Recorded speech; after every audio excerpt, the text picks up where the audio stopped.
Ooh, I'm scared today. You know why? We're recounting prison stories. I'm sure a lot of them were deleted, so let's see what's left.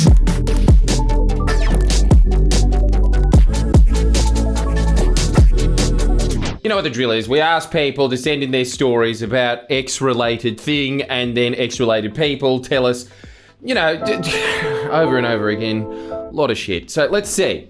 Let's see how much we get this time. First one off the rank. My aunt works as a chaplain at a women's prison. One time the prison got into a lockdown because someone smuggled in a Vegemite sandwich for lunch. Ooh.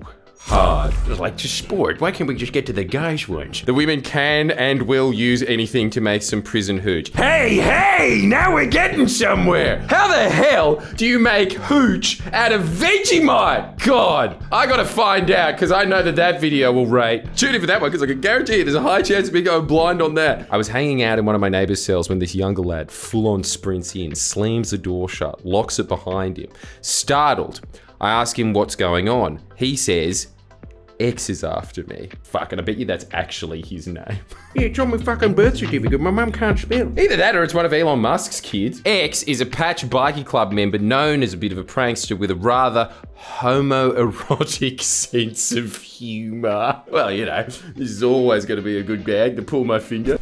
Prison edition. For example, oh, finally, standing behind someone with his dick out while they're doing pull-ups in the yard. That's just high school homoerotic humor. Far out. He's not hard at all, this ex-Patch Bikie character. Within seconds, we hear a rapid knocking on the door. Then, almost instantly, X's spread cavernous arsehole. Cavernous! Its experience comes into full view of the observation window on the door. He's got one of his mates to give him a boost up and then parted the cheeks as wide as possible.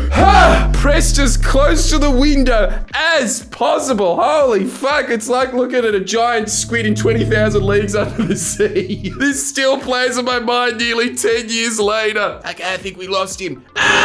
For the sheer size we are talking, you could have parked a bus up it! Far out! Missed that episode of the Magic School Bus. Actually, now that I think about it, that's every episode of the Magic School Bus. What's that?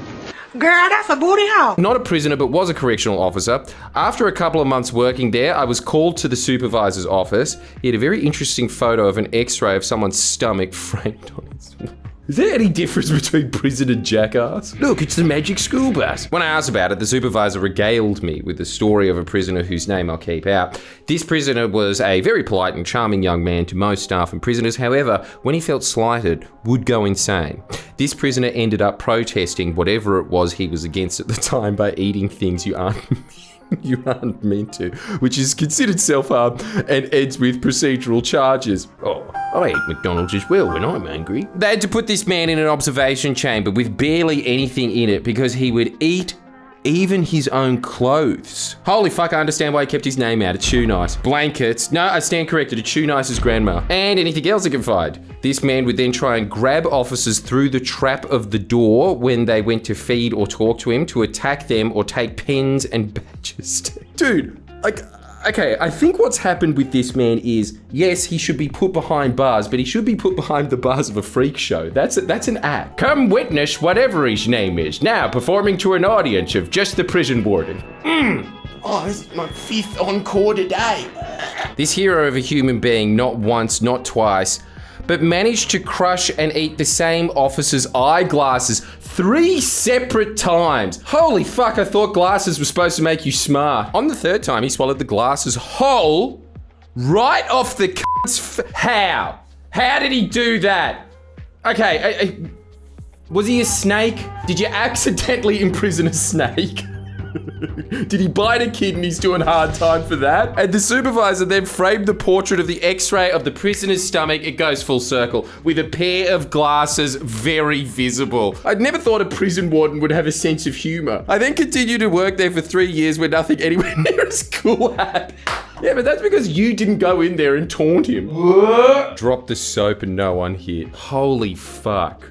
You're a prison cell. I mean, holy fuck, that is the profile of a cell-pilled man. There was a legendary tale about an escape. It goes like this. In the facility where I lived, some were given privileges such as unsupervised leave for the weekend to sleep with their parents.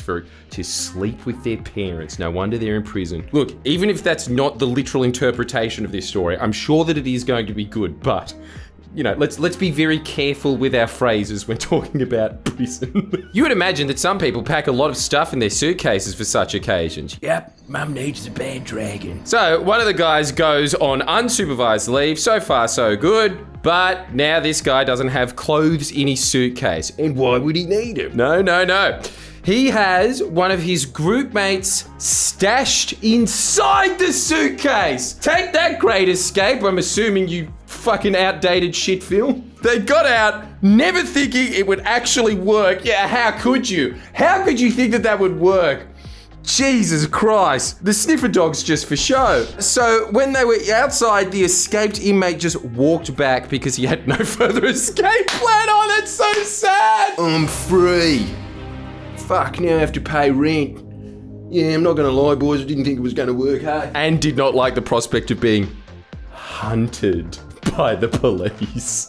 I mean, look, everyone out there, come on. You all have the fantasy of running over a hill in a forest and hearing the crap, they brought the hound. UK here. My uncle was in prison for forgery in the 1980s. Holy fuck. Do you mean to tell me that when I used to sign my dad's signature on the excursion notes, oh, sick, I'll be out for schoolies. 2 years maximum security. They allowed him to use woodworking tools and paint things he made in his spare time. What is spare time in prison? Isn't that all fucking time? He made a set of fake keys out of wood and managed to steal and replace a set of keys from a guard. Damn, fucking movie in there. He let himself and a few of his mates out of their cells at night, somehow managed to climb through a window. I don't know how he did it because he's a fat Dude, it's also England. I'd imagine that they just have those like Tower of London tiny little mouse doors hole things. Okay, he might be a fat but he also might not possess bones, maybe. Look, they arrested another fucking snake, escaped the prison,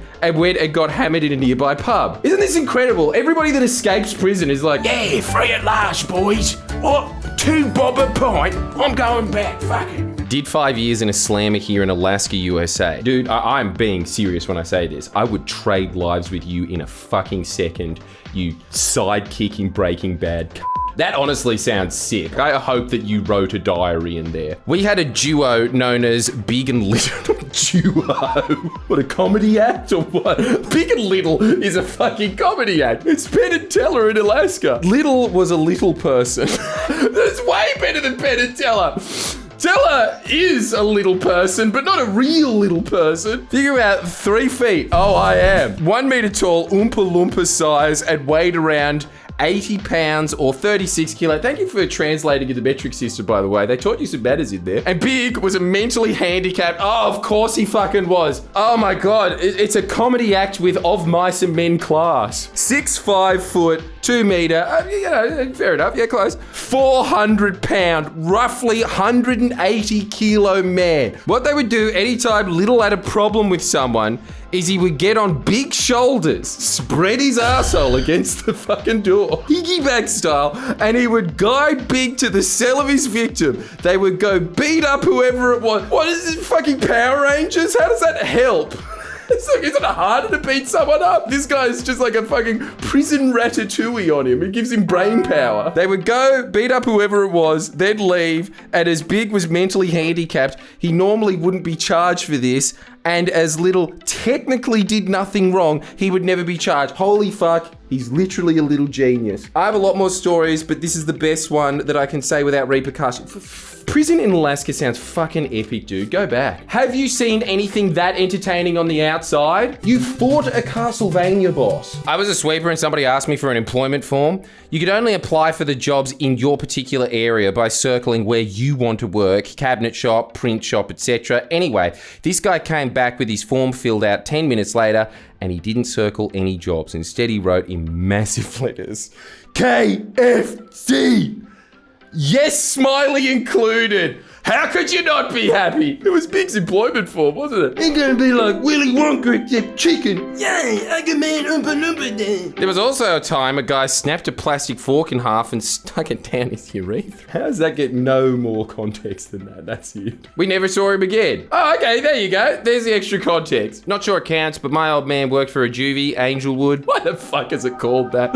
A few of the commenters know that name well, and he told me about a guy who really needed to get his rocks off. How, you ask? Well, I didn't, but okay. Well, they had some farm animals, you see. Yep. I'm glad I didn't ask. Why am I still reading on? So, short story long. Baby calves, have tongues like our dear friends the cat. At first he was quite enjoying the action until he wasn't. Father finds him crab walking back, screaming about the skin on his member. As they took him to hospital. Fuck, what would you rather? The spork down the cock or that? Somehow my old man kept a straight face as he said, "This is why you don't want to go to juvie. I cannot look at cows the same way." Dude, what's wrong with good old-fashioned buggery? Fucking me. Well, that was fucking sick. In every sense of the word. And I think that, obviously, if you've got more prison stories, that'd be awesome. But, next cab off the rank. Criminals confess your sins. That's right. Even if you didn't get caught and you need to get something off your chest, whether you dealt weed or killed someone, in my books, it's exactly the same thing. That's right. I was on the Legalized Cannabis Parties podcast. I'm in on the scam. But if you have done something in the past, we are literally asking you to confess your sins this time. Obviously, you will remain anonymous. And, try and do some self-filtering on this one. Just remember, there are children that watch this platform. So let's just keep it to nice, getting your penis skin ripped off by a cow's tongue level of, see you next time.